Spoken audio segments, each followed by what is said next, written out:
Who's ready for some racing? It is 2018 NASCAR season officially. We just had the Clash Sunday. We have the duels tomorrow. So this is being filmed on a Wednesday. Duels are on Thursday, and that will fill out the rest of the field for qualifying for the Daytona 500, which is Sunday. So let's get pumped on that, and let's check out the Clash to start with. The Clash was won by Brad Keselowski. He came from the back of the field to go to the front of the field. Looked really good. The new packages made for some interesting racing. And those Fords were up front, looking pretty good with Blaney, Keselowski, and Logano. Till the end, Kurt Busch made a move that caused some bumping. Jimmy Johnson went in the wall. Accident City. Not abnormal for Daytona, where the big one is always prevalent. So Brad Keselowski takes that win. He is also the odds-on favorite from a lot of the odds makers to win the Daytona 500. Definitely has the car to do it, and is a good restrictor plate racer. So, all right, let's kick this off with some 2018 headlines to start the season. Obviously, the biggest one you're going to be looking at is the loss of 3 major drivers, fan base-wise and on the track-wise. So, you're going to lose Dale Jr., who is a fan favorite for years and years and years.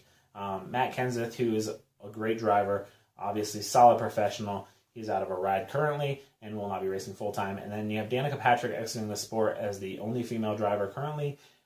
She will leave the sport after the Daytona 500 and then finish her career at the Indianapolis 500 as a second part of her Danica double.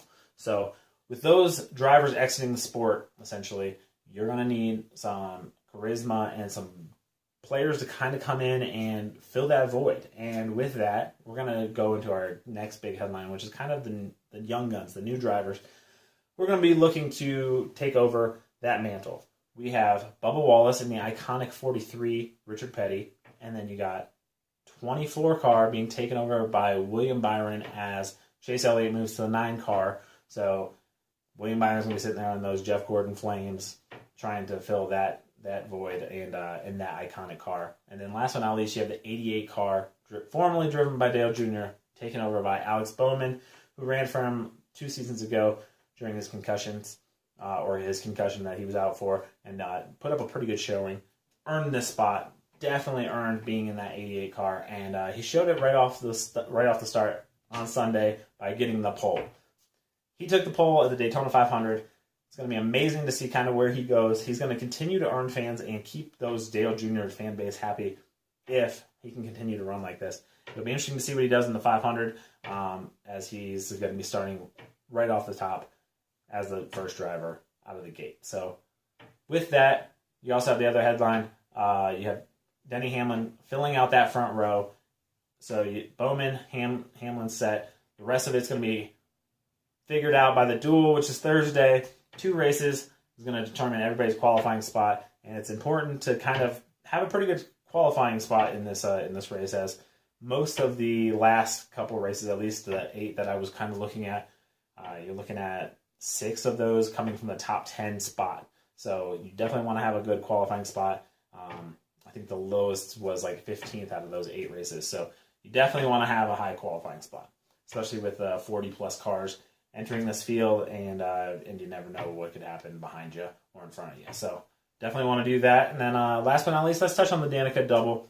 Danica Patrick, she'll be ending her career at the Daytona 500 for NASCAR, and then moving over and doing the Indianapolis 500. GoDaddy is going to sponsor that car, and be interesting to see kind of where she ends up on this in this race, because she's kind of a wild card a little bit. She has nothing to race for the rest of the season, so she can go out, leave it all on the track, and she's got something to prove. Obviously, she wants to go out with a bang, a big finish. Maybe not winning. Obviously, she wants to win, but anything top 10, top 5 would be a major feat to go out on. So definitely look for her to race hard. I expect her to finish well or crash.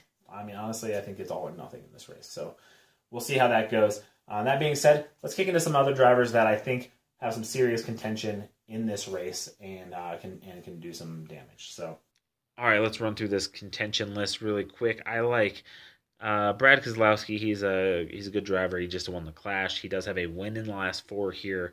Has led 153 laps over the last 4 races in a 99.4 driver rating. Definitely see him in the contention here. Another driver that I'm looking at, Kyle Busch. He's always in contention in every race because he's just one of the best drivers on the circuit. Does have 2 top 5s here with 53 laps led and an 88 driver rating over the last 4. So look for him to be up front. You got Denny Hamlin, who's starting in that 2 position. He does have a win here as well in the last 4. 118 laps led and an 87.4 driver rating. I definitely look to see for him to be in top 5 almost all day if he can stay clean, even make a run at it. Then you got Martin Truex. I don't think he's going to end or start the season where he ended last year with a victory, but you never know. He has been amazing over the last year and did have a close finish here 2 seasons ago in the Daytona 500. Then you have Kyle Larson. He's another younger driver. Obviously, just fast, wins races, always in contention. Does a lot to move up very easily, as it has that 89.5 driver rating. I definitely think he's going to put on a show this year, and get out there and maybe try to do it very early. Then we have Ricky Stenhouse Jr. He won the late Daytona race last year. Other than that, he's had okay, races here. He's a good restrictor plate racer. I had it figured out. Wouldn't be surprised if he adds a Daytona 500 win to his resume, but definitely, winning at Daytona once, I think he could obviously knows the track a little bit. Then you have last year's Daytona 500 winner, and that's Kurt Busch. He just races the track always really well. 88.6 driver rating over the last 4 here. I don't think he'll win again. It's pretty tough to repeat, but you never know. He could definitely come out and race hard and put himself in contention.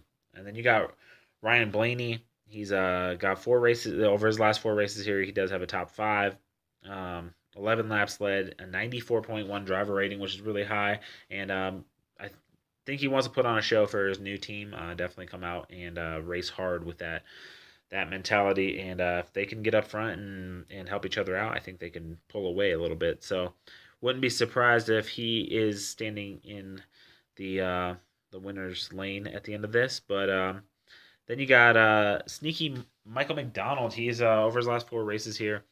Does have a top 5 and 2 top 10s. He typically starts 30.2 is his average start of the last 4 with 11 as his average finish. That's pretty good, and I could see him sneaking up there again if he qualifies high. Maybe he can run his way in there and avoid some crazy traffic and put on a show. Then you have Casey Kane with his new team, the 95 car. He's run Daytona pretty well. Has an 80.7 driver rating. I think he's reinvigorated. He's looked really fast in practice, and I think he does have a definite shot to run high. And if he can stay clean and out of the big one, I wouldn't be surprised if someone like Casey Kane is in victory lane. But my pick ultimately, this is before qualifying, obviously, is Joey Logano. I think with the season he had last year, he got that 1 encumbered win, so it didn't make the playoffs. You win and you're in mentality. I think he gets that out of the way very early after his 1 missed playoff last season and gets it done. He does have 3 top 10 finishes in the last 4 races here. He ran really well in the Clash, and he's got an 89.9 driver rating here at Daytona over the last 4. So my pick to win is Joey Logano. I think it'd be interesting. Obviously he struggled to get in the playoffs last year, and I think he wants to get that done early. So look for Joey Logano to be a force. All right, well, thanks for watching. Check back with us every week. We're going to be previewing all the races. It's going to be a super fun way to get NASCAR news and previews and stats and all that kind of stuff. If you do play DraftKings, or if you want to get into DraftKings, they do have an amazing NASCAR program. It's awesome. It's super fun to play. Really makes watching the race even funner as you're checking your team. And if you are new or have played or you want to get the best advice, I suggest you go over and check out my friends at dfsboutique.com. It's the Fantasy Boutique. They are the best in the business. My buddy Jay is top notch. He is a GOAT at anything fantasy NASCAR. So go check him out. Go check out them for all the other sports as well. and give them a shout out over there. They're the best. So that's going to wrap it up for this week, and I hope to see you guys next week. Share, like, all that kind of stuff if you want. Follow me on Twitter. It's at PatchofBlackDFS, and I'll post some stuff on there as well for some fantasy NASCAR stuff. And every week we're just going to keep doing it. All right. Thanks for watching, guys.